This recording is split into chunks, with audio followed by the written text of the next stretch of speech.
السلام علیکم ورحمۃ اللہ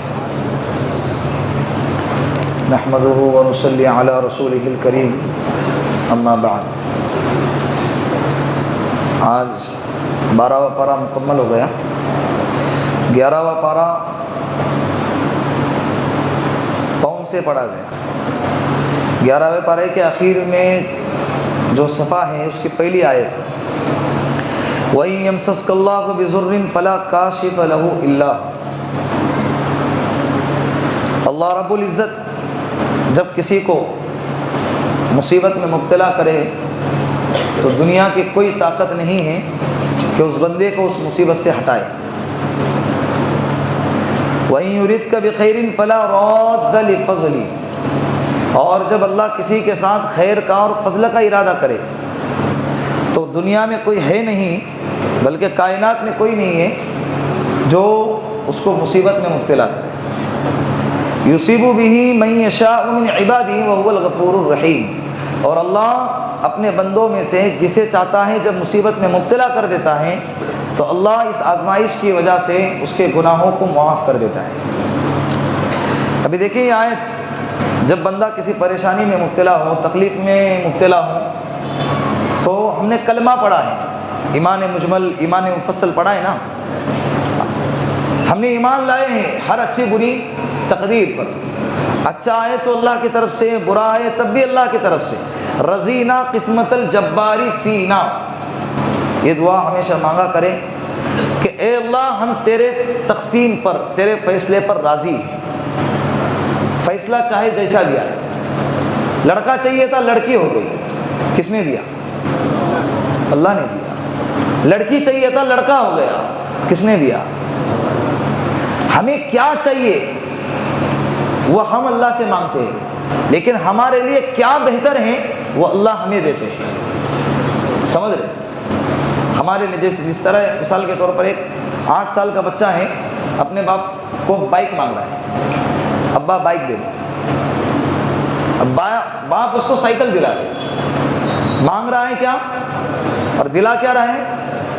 وہ مانگ رہا ہے جو اس کو چاہیے، لیکن باپ اس کو وہ دے رہا ہے جو اس کے حق میں بہتر ہے۔ یہ 8 سال کا 80 سال تک رہے گا اگر سائیکل دیا تو، اگر بائک دیا تو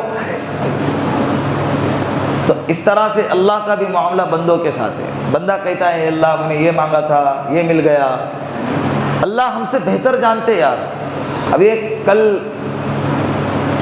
عشاء میں مغرب میں اعلان کیا نا، ایک معذور شخص آئے ہوئے تھے، 8-10 دن میں ان کا آپریشن تھا، رو رہے تھے وہ جمعہ میں، وقت بہت تھوڑا ہے، پیسے ہے نہیں، حالات ہے۔ میں نے کہا بھی ان سے کہ تم فکر مت کرو، اللہ کو بندوں کی زیادہ فکر ہے، اللہ انتظام کریں گے۔ تو تراویح پڑھ کے گھر پہ گیا، میں کھانا وینا کھا کر پھر میری بہن کو ملنے کے لیے ناگپور چل گیا۔ تو وہاں سے جب آیا تو وہ ادھر ہی بینک آف مہاراشٹر کے پاس ٹن ٹناٹن چہرے پہ خوشی، ماشاءاللہ ہنستا ہوا چہرہ۔ میں بولا کیا ہو گیا اچانک؟ بولے انتظام ہو گیا۔ بولے ایک بندے نے 75,000 کی رقم میرے اکاؤنٹ میں ڈال دی، ابھی تو رات بھی نہیں ہوئی۔ اللہ سب دیکھ رہے ہیں، اللہ سب جانتے ہیں، اللہ کو معلوم ہے کہ بندوں کو کیا چاہیے، کیا بہتر ہے، کیا نہیں۔ اللہ کے حوالے کر دو نا، سب کس کے حوالے کر دو؟ پڑوس کے ملک میں لڑکی پیدا ہو گئی، 7 گولیاں داغ کے اس کو ختم کر دیا، 2-3-4 دن کی بچی تھی، لڑکی کیوں پیدا ہو گئی؟ حالانکہ سائنسدانوں نے لکھا ہے کہ بچے کے پیدائش میں زیادہ تر دخل جو ہے مردوں کا ہوتا ہے، لڑکی کے پیدا ہونے اور لڑکی کے پیدا ہونے میں ماں کا کوئی قصور نہیں ہے۔ لڑکی عورتوں کو کوسا جاتا ہے، عورتوں کو تانے دیے جاتے ہیں، عورتوں کو ذلیل کر دیا جاتا ہے معاشرے میں۔ 4 لڑکیاں پیدا کری، کیا کر سکتی ہے تو ایسی ہے۔ ارے وہ اس کے ہاتھ میں اگر ہوتا تو وہ جیسا چاہتی ویسا پیدا کرتی نا۔ اللہ کے رسول کو کتنی بیٹیاں تھی؟ کتنی بیٹیاں تھی؟ بولو نا، 4 بیٹیاں تھی، اور بیٹے کتنے تھے؟ 3 بیٹے تھے، لیکن اللہ نے تینوں کے تینوں بیٹوں کو بچپن میں اٹھا لیا ہماری تسلی کے لیے۔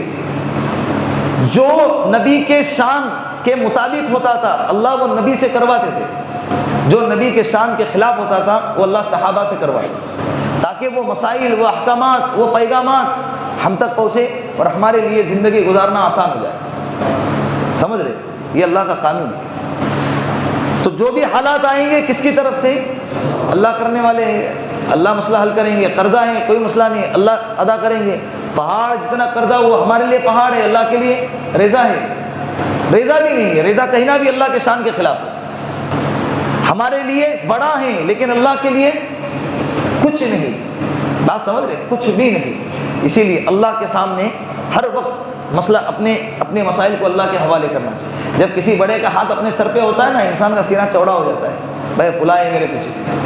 ارے جب اللہ ہے اپنے اوپر تو پھر ہمارا سینہ کیا، سب کچھ، پیشانی وغیرہ، گردن، ہر چیز چوڑی ہونی چاہیے کہ اللہ ہے۔ سمجھ رہے؟ وَمَا مِن دَابَّةٍ، یہ 12واں پارہ شروع ہو رہا ہے، اللہ اس میں وہی کہہ رہے ہیں، وَمَا مِن دَابَّةٍ فِي الْأَرْضِ إِلَّا عَلَى اللَّهِ رِزْقُهَا وَيَعْلَمُ مُسْتَقَرَّهَا وَمُسْتَوْدَعَهَا وَكُلٌّ فِي كِتَابٍ مُبِينٍ۔ کہ جتنے بھی جاندار ہیں سب کے رزق کا ذمہ اللہ نے لیا ہے، جتنے بھی جاندار ہیں، اور جتنے جاندار جہاں جہاں ہیں، سمندر میں جاندار، ہواؤں میں اڑنے والے پرندے، جنگلات کے اندر زہریلے جانور، اور دنیا میں بسنے والے انسان، جتنے بھی جاندار ہیں، اللہ کہہ رہے سب کے رزق کا ذمہ میں نے لیا ہے۔ جب اللہ نے رزق کا ذمہ لیا ہے تو وہ مرزا غالب ہے نا، شراب پیتے تھے، ان کی بیوی نے ان سے کہا کہ جتنی تنخواہ آتی ہے پینے میں اڑاتے ہو، بیوی ہے، بچے ہے، گھر میں ذمہ داریاں ہیں، تو کہتے تھے کہ اللہ نے رزق کا ذمہ لیا ہے، پینے پلانے کا نہیں لیا ہے، تو میں میرے پیسے سے پیتا ہوں، رزق تو اللہ دیں گے۔ بعد میں چھوڑ دی پینا انہوں نے، لیکن توکل کی بات کر رہا ہوں کہ رزق کا ذمہ تو اللہ نے، اس کا مطلب یہ نہیں کہ رزق کا ذمہ اللہ نے لیا ہے تو پینا شروع کر، پینا حرام ہے۔ پہلے ہی 2-3 دن پہلے تفصیل آئی تھی۔ مستقرها و مستودعها، دو لفظ اللہ نے استعمال فرمائے۔ مستقرها، تھوڑی دیر ٹھہرنے کی جگہ کا رزق کا ذمہ بھی اللہ نے لیا ہے اور اللہ جانتے ہیں، اور لمبی دیر ٹھہرنے کی جگہ بھی اللہ جانتے ہیں۔ تھوڑی دیر ٹھہرنے کی جگہ یہ دنیا ہے، لمبی دیر ٹھہرنے کی جگہ قبر ہے۔ کیا ہے؟ آخرت تو ٹھہرنا ہی ٹھہرنا ہے، وہ تو لمبا کا مسئلہ ہی نہیں ہے، وہاں پہ کوئی حد ہی نہیں ہے۔ اس کے بعد سورہ یوسف شروع ہوتی ہے۔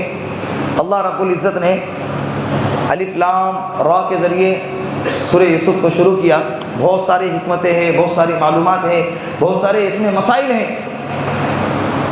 ابھی سورہ یوسف کے نازل ہونے کی جو وجہ ہے، شان نزول، 12ویں پارے میں آپ سے کہتا ہوں کہ سورہ یوسف کو پڑھو۔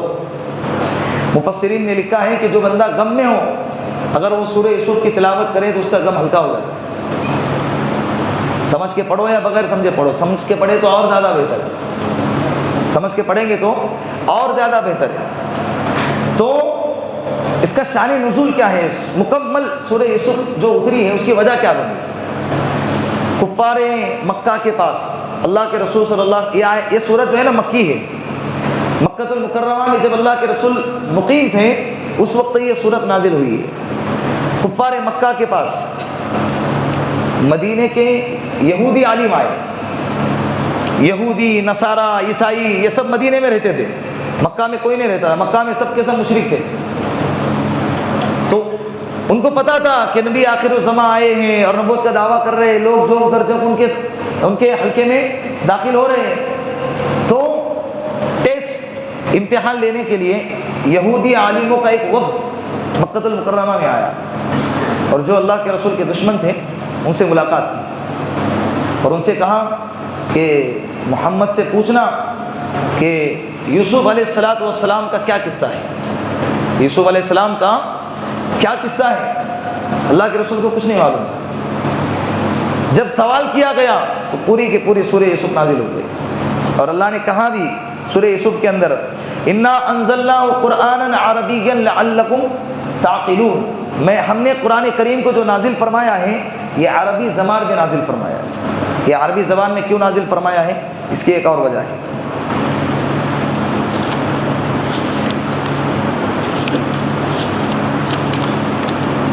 اللہ نے کہا کہ نحن نقص علیک احسن القصص، ہم نے ایک بہترین قصوں میں ایک سب سے بہترین قصہ آپ پر نازل فرمایا، آپ پر بیان فرمایا۔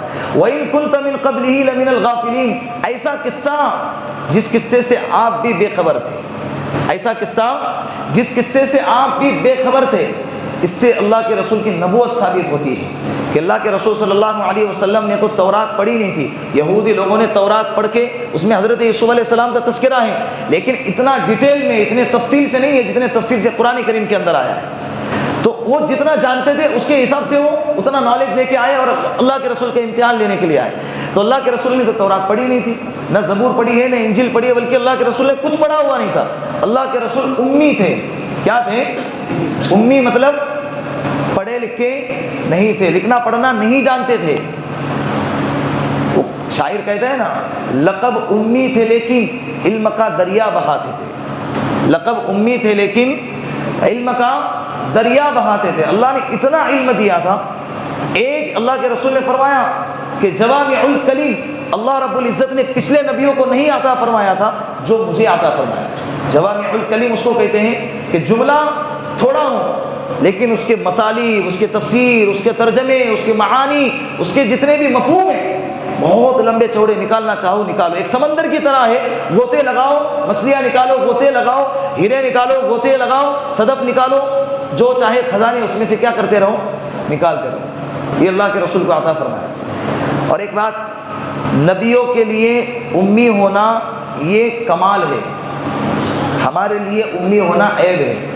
ابھی کوئی کہے گا کہ یار اللہ کے رسول تو ان پڑھ تھے تو میں بھی ان کے سنت پر عمل کر رہا ہوں، میں بھی ان پڑھ رہا ہوں۔ نبیوں کے لیے کیا ہے؟ امی رہنا ہی ایک کمال ہے کہ امی رہنے کے باوجود آسمانی باتیں امت تک پہنچا رہے۔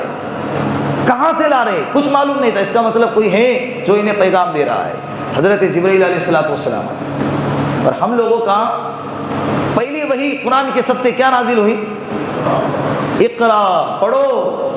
یعنی گویا کہ اللہ اس امت کو پڑھتے ہوئے دیکھنا چاہتا ہے، پڑھو۔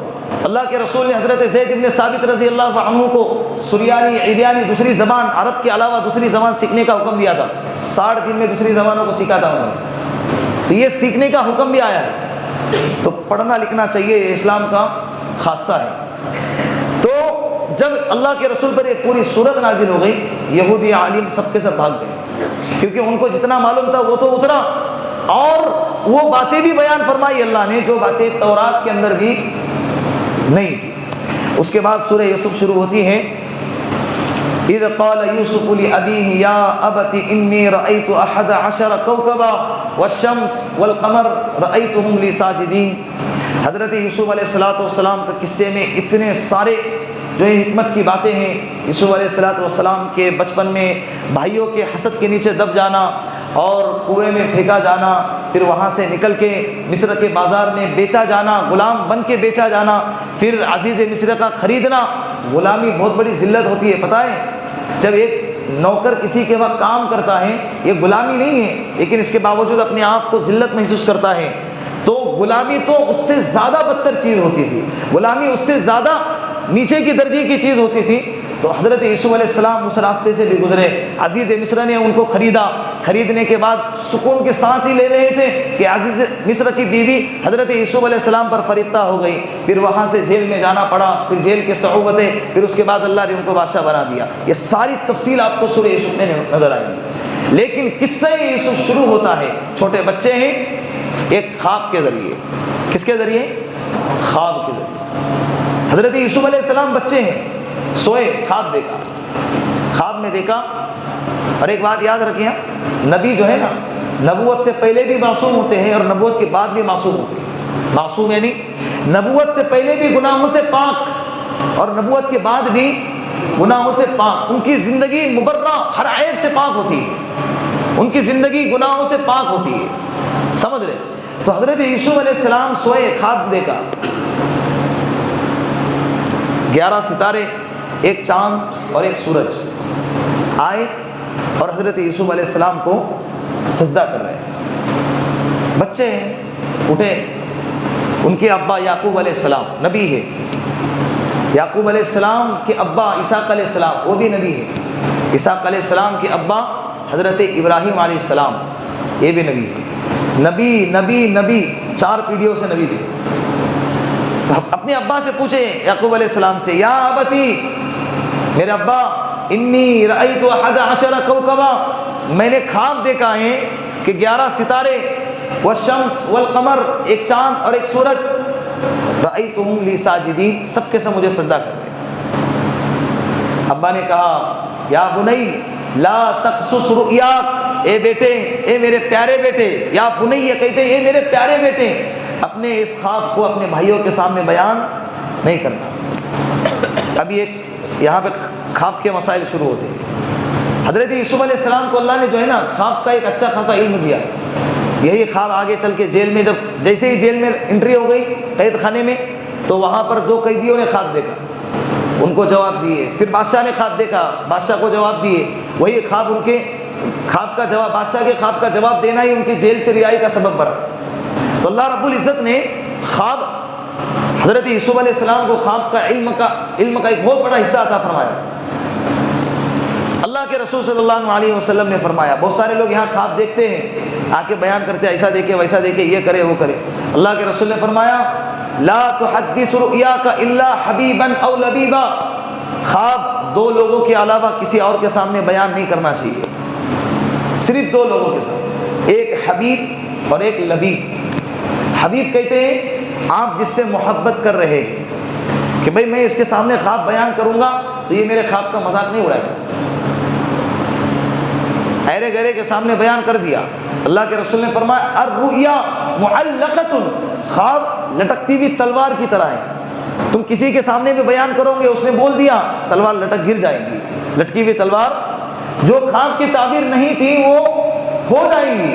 ابھی تم نے خواب دیکھے اور اپنے دوستوں کے سامنے بیان کر دیے، میں نے خواب میں دیکھا کہ میں آسمان میں اڑ رہا تھا، اب دوست نے کہا ہاں کل گیا تو ابھی لٹک رہا تھا خواب، اب کیا ہو گیا، اس پہ آ کے گر گیا۔ خواب اللہ کے رسول نے فرمایا یہ نبوت کے 46ویں حصوں میں سے، نبوت کے 46واں حصہ ہے، خواب یہ نبوت کے 46واں حصہ ہے۔ اور نبی جو خواب دیکھتے تھے وہ خواب سچے ہوتے تھے، نبیوں کو اپنے خواب پر عمل کرنا ضروری ہوتا تھا، ان کا خواب دلیل ہوتا تھا، ان کا خواب حجت ہوتا تھا۔ ہمارا خواب کوئی دلیل نہیں ہے، کچھ بھی دیکھیں گے اور عمل کرنے لگ جائیں گے، اس سے منع کیا ہے۔ خواب کو اتنا لفٹ بھی نہیں کرانا چاہیے، خواب کو اتنا سیریس بھی نہیں لینا چاہیے، اس لیے کہ خواب جو ہے دلیل قطعی نہیں ہے، یہ ہمارے لیے دلیل نہیں ہے۔ ہم نے خواب دیکھے کہ میں جس طرح سے حضرت ابراہیم علیہ السلام نے خواب دیکھا اپنے بیٹے کو ذبح کر رہے ہیں، تو سچ مچ نکلے ہیں چھری لے کر اپنے بیٹے کو ذبح کرنے کے لیے۔ اگر ہم نے خواب دیکھا تو نکل جائیں گے ایسے نہیں، وہ نبی تھے، ان کو اپنے خواب پر عمل کرنا ضروری تھا۔ ہم نبی نہیں ہیں، ہم امتی ہیں، ہمیں اپنے خواب پر عمل کرنا ضروری نہیں۔ دوسری بات، اللہ کے رسول نے فرمایا 2 لوگوں کے علاوہ خواب کسی اور کو بیان کرنا نہیں چاہیے۔ نمبر 1 حبیب، جس سے محبت کرتے ہیں، وہ سیریس لیں گا آپ کی باتوں کو۔ دوسرا لبیب، جو خواب کی تعبیر جانتا ہے۔ اگر آپ کو پتا ہے کہ یہ خواب کی تعبیر دیتا ہے، تحقیق کر کے ایسے ہی آدمی کے پاس اپنے خواب بیان کریں، ورنہ خاموش رہے۔ برا خواب دیکھا ہے، اعوذ باللہ من الشیطان الرجیم پڑھے، تھوک بھاگ کے اس کو بھگا دے اور بھول جائے کیا دیکھا ہے، جو دیکھا ہے اس کو کیا کرے، بھول جائے۔ تم نے جو خواب دیکھا ہے اللہ کی طرف سے برابر وہی ہو جانا ہے، اللہ نے خواب پر کوئی بھی چیز معلق رکھی نہیں ہے۔ اللہ رب العزت ان باتوں پر عمل کرنے کی توفیق عطا فرمائے۔ وآخر دعوانا ان الحمد للہ رب